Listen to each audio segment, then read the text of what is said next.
How is the US poverty rate 11 double that of Thailand's 5? Have you been to Thailand? Lot of people living in what you'd call poverty in the US. Poverty in the US isn't close to poverty in developing countries. When people talk about poverty in Western countries, they mostly talk about relative poverty, which is defined if you earn under a certain amount of the median income. Absolute poverty is if people can't afford the basic needs and their physical health is in danger.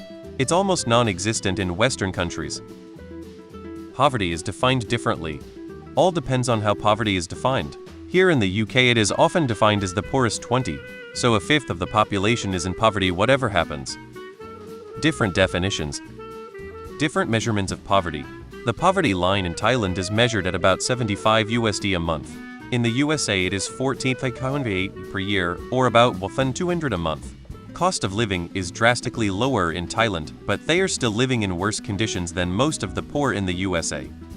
Never been to Thailand, but I'd wager that quality of life is much higher in the USA. As such, the poverty threshold in Thailand is much lower.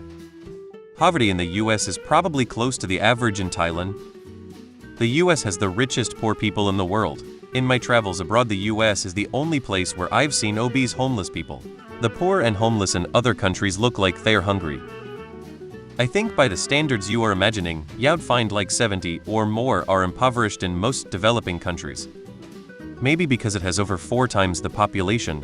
Money has no value when they keep printing however much they need. It's evident when fast food for 2 people is almost $30. Like votes, probably counting the illegals that are here living on our streets. I know they do it in school classrooms. That has been done since the 60s at least. Thailand's president doesn't import millions of illegal aliens. Fox News and Republicans. Simple, Republicans. Because of Anglo-Saxon heritage. Because freedom isn't free, it costs folks like you and me.